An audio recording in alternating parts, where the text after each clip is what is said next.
Ignite law के इस नए वीडियो में स्टूडेंट्स आप सभी का स्वागत है। जैसे कि आप सभी को पता है अभी लॉ के रजिस्ट्रेशन स्टार्ट हो चुके हैं कैप राउंड्स के लिए। तो आप में से काफी लोगों ने फॉर्म का रजिस्ट्रेशन कर दिया होगा या फॉर्म फिलिंग आप सभी का हो चुका होगा।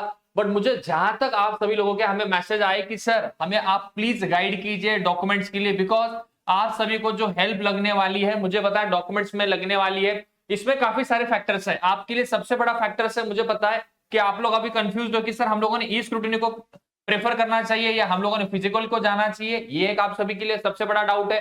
दूसरा डाउट आप सभी के सामने कि सर अगर हमारे पास सर्टिफिकेट नहीं है, लेट्स से सपोज आपके पास अभी कास्ट सर्टिफिकेट अवेलेबल नहीं है, कास्ट वैलिडिटी नहीं है, अगर लेट्स से सपोज आपके पास लिविंग सर्टिफिकेट अवेलेबल नहीं है, तो आप सभी को एग्जैक्टली ये जो कैप राउंड का रजिस्ट्रेशन है वो करना कैसे और कौन से डॉक्यूमेंट्स आप सभी के लिए इंपॉर्टेंट है, वो सारी चीजें स्टूडेंट्स हम लोग आज के इस वीडियो में जानने वाले हैं। अगर आप इग्नाइट लॉ के इस चैनल के लिए नए हो तो जल्दी से जाके चैनल को सब्सक्राइब कर लीजिए और वीडियो को लाइक कीजिए। देखिए स्टूडेंट्स अभी हम लोग वन बाय वन सारी चीजें देखने वाले हैं। देखिए सबसे पहली बात आप सभी को पता है आप लोगों ने ऑलरेडी काफी सारे एंट्रेंस एग्जामिनेशन भी आप लोगों ने दी होगी आपके 10th में, 11th में और आपके 12th में, राइट। आप सभी को पता है कि जो बेसिक आइडेंटिटी डॉक्यूमेंट्स आपके पास होने चाहिए कोई भी एग्जामिनेशन के लिए वो ऑलरेडी आप सभी के पास होते हैं। बट इसको भी मैंने यहाँ पे मेंशन किया है कि आपका Aadhaar card, voter ID, PAN card जो भी होगा, याद रखिए वो आपके लिए सपोर्टिंग डॉक्यूमेंट्स की तरह एक्ट करते हैं at the time of your scrutiny process.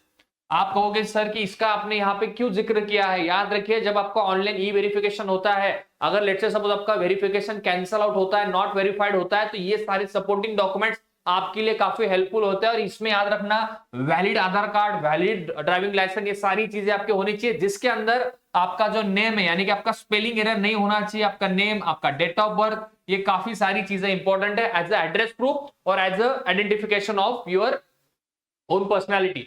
ठीक है, अगर हम लोग बात करते हैं स्टूडेंट्स अगर एकेडमिक डॉक्यूमेंट जो आप सभी के लिए इंपॉर्टेंट होंगे आपके लॉ सीटी के रजिस्ट्रेशन के लिए, राइट। इसमें देखिए सबसे पहला इंपॉर्टेंट क्या है, आपका क्लास 10 का मार्कशीट, आपका क्लास 12 का मार्कशीट और ग्रेजुएशन का मार्कशीट। अभी इसमें दो चीजें, अगर आप फाइनल ईयर में अभी करंट स्टूडेंट हो, राइट, ग्रेजुएशन के इसमें हो, तो आपके लिए मुझे पता है कि आपका एग्जैक्टली मार्कशीट तो आपके नहीं मिला होगा, पर जो भी आपके लास्ट सेमेस्टर का जो आपका मार्कशीट है वो भी वहां पे आप अपलोड कर सकते हो। और अगर आपका ग्रेजुएशन हो चुका होगा तो ऑलरेडी आप सभी के पास ग्रेजुएशन का मार्कशीट होगा ही, तो वो मार्कशीट भी आप सभी को यहाँ पे अपलोड करना है। अगर हम लोग नेक्स्ट स्लाइड के ऊपर जाते हैं स्टूडेंट्स, तो देखिए अगर आपको रिजर्वेशन का बेनिफिट लेना है, अगर आप किसी रिजर्व कैटेगरी से बिलोंग करते हो तो उस केस में क्या डॉक्यूमेंट चाहिए, आइए देखते हैं। देखिए अगर आप रिजर्वेशन कैटेगरी से बिलोंग करते हो और आपको रिजर्वेशन का बेनिफिट लेना है तो उस केस में आपका कास्ट सर्टिफिकेट होना चाहिए, ईडब्ल्यू सर्टिफिकेट होना चाहिए, डोमिसाइल भी होना चाहिए। और मुझे पता है कि आप सभी लोगों का जो कंफ्यूजन अभी हो रहा है कि सर हम लोगों ने ईडब्ल्यूएस को सेलेक्ट करना चाहिए या टीडब्ल्यूएस को करना चाहिए, तो देखिए इन दोनों में डिफरेंस है। याद रखिए ईडब्ल्यूएस यानी कि इकोनॉमिकल वीकर सेक्शन, यहाँ पे क्या होता है आपके लिए लगभग देखा गया तो जनरली 10% का रिजर्वेशन का कोटा होता है।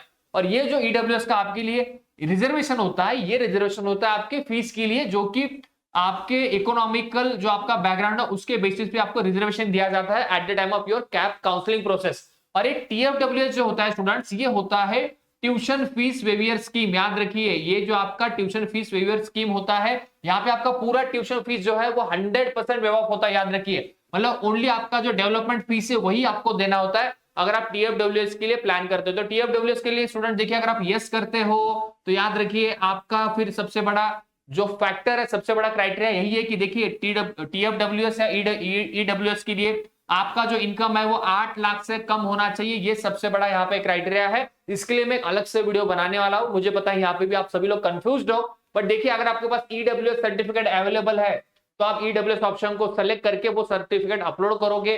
अगर नहीं है आपके पास में तो कोई दिक्कत नहीं है, फिर जो भी आपके लिए अवेलेबल ऑप्शन होंगे उसके थ्रू आपको आगे बढ़ना है। अगर आप टीएफडब्ल्यूएस के लिए यस करते हो तो इनकम आपके पास चाहिए, तो याद रखिए टीएफडब्ल्यूएस ये जो ऑप्शन है स्टूडेंट जनरली ओपन कैटेगरी के लिए, जो जनरल के स्टूडेंट्स होते हैं उनके लिए वो टीएफडब्ल्यूएस का ऑप्शन है। अगर आपके पास ईडब्ल्यूएस सर्टिफिकेट है और जो कि वैलिड होना चाहिए और उसका जो एक्सपायरी डेट यानी कि वैलिडिटी होना चाहिए 31 मार्च 2026, याद रखिए।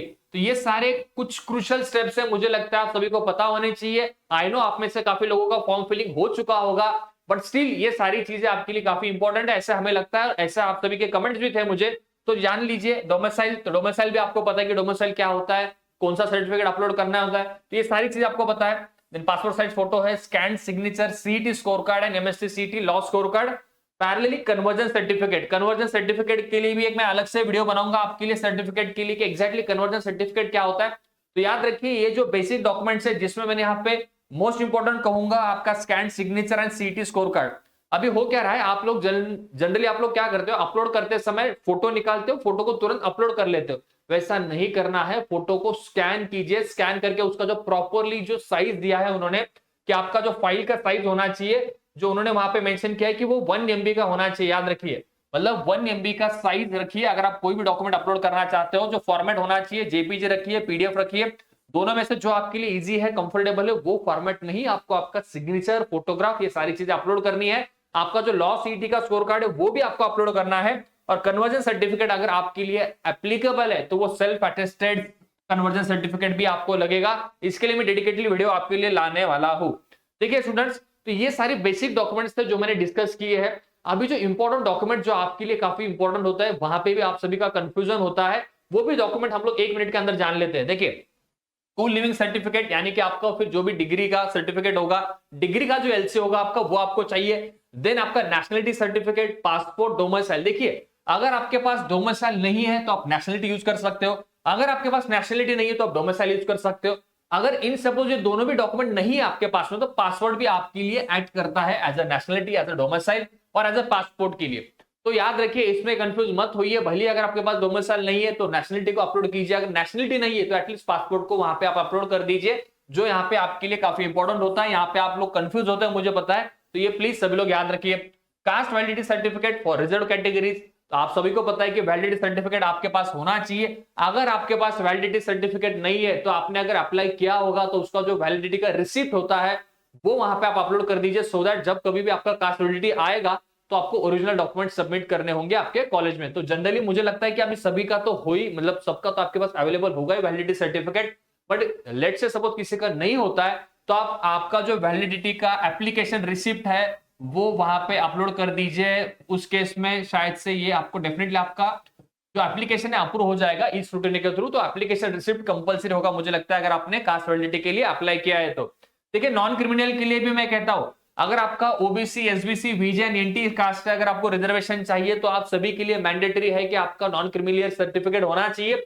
इसमें भी मेरा एक ही आप सभी के लिए इंपॉर्टेंट सजेशन रहेगा कि मार्च 31 राइट 2026 इसका वैलिडिटी होना चाहिए। अगर ये वैलिडिटी होगा देन एंड देन ही आप एनसीएल को यहाँ पे अपलोड कीजिए, अगर नहीं होगा तो आपका जो फॉर्म है वो अप्रूव नहीं होगा, आपका रिजेक्ट होगा।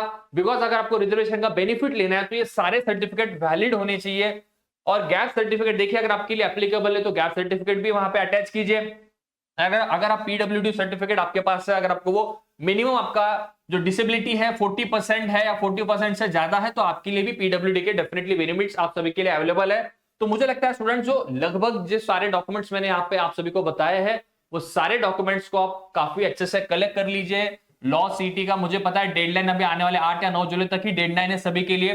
तो जितने भी आप सभी के एकेडमिक डॉक्यूमेंट्स है जो अभी हम लोगों ने यहाँ पे डिसाइड किए हैं, नॉन एकेडमिक एंड प्लस आपके जो रिजर्वेशन के यानी कि रिजर्व कैटेगरी के जो भी आप सभी के रिस्पेक्टिव डॉक्यूमेंट्स होंगे, सभी को आप प्रॉपर्ली वहां पे चेकलिस्ट के साथ बनाइए, उसको अपलोड कीजिए। अपलोड करने के लिए मैं वही कहता हूं, देखिए अगर आप ई स्क्रूटनी के लिए जाते हो, लास्ट पॉइंट याद रखना, ई स्क्रूटनी के समय में आप जो लोग गलती कर रहे हो कि आपको जो डॉक्यूमेंट अपलोड करना है वो जेरॉक्स मत अपलोड करना, जेरॉक्स का फोटो नहीं चाहिए उनको, यहाँ पे ओरिजिनल डॉक्यूमेंट्स ही चाहिए। याद रखिए सभी लोग, ओरिजिनल डॉक्यूमेंट्स का फोटो स्कैन करके अपलोड करना है। यहाँ पे भी काफी लोगों ने मिस्टेक की है मुझे पता है। और आप सभी के लिए जो भी अभी ऑनलाइन प्रोसेस यहाँ पे अवेलेबल है, वहां पे मैं कहना चाहूंगा जो विंडो होता है ई स्क्रूटनी के लिए, अगर आप सर मुझे क्वेश्चन पूछते हो कि सर कितने दिन में मेरा ई स्क्रूटनी होगा, वेरिफिकेशन होगा, तो विंडो यहाँ पे देखिए लगभग 24 आवर्स से लेके 48 आवर्स तक का मिनिमम समय अभी करंटली तो लग रहा है वेरिफिकेशन के लिए, आपका एप्लीकेशन अप्रूव होने के लिए। तो ये सारे बेसिक क्राइटेरिया मुझे लगता है आप सभी ने यहाँ पे ध्यान में रखनी चाहिए। और आपका जैसे ये फॉर्म अप्रूव होगा तो आपका जो नेक्स्ट स्टेप होता है स्टूडेंट के ऑप्शन फॉर्म फिलिंग, वो भी जल्दी स्टार्ट होगा। उसके लिए भी डेफिनेटली सीईटी सेल हमारे लिए ऑफिशियल नोटिफिकेशन लेके आएगा। इसके लिए भी डेफिनेटली सारी जानकारी आपको इग्नाइट के इस लॉ के प्लेटफॉर्म पे मिलने वाली है। तो मैं सभी से रिक्वेस्ट करता हूं कि इग्नाइट का ये जो हमारा यूट्यूब चैनल है इसको जल्दी से सब्सक्राइब कर लीजिए, वीडियो को भी लाइक कर लीजिए। नेक्स्ट वीडियो में हम लोग जानने वाले हैं टीएफडब्ल्यूएस, ईडब्ल्यूएस, और जैसे मैंने कहा है कि कन्वर्जन सर्टिफिकेट क्या होता है, ऑप्शन फॉर्म क्या होता है, ये सारी चीजें हम लोग जानेंगे। तो आज के इस वीडियो में हम लोग यही रुकते हैं। Thank you.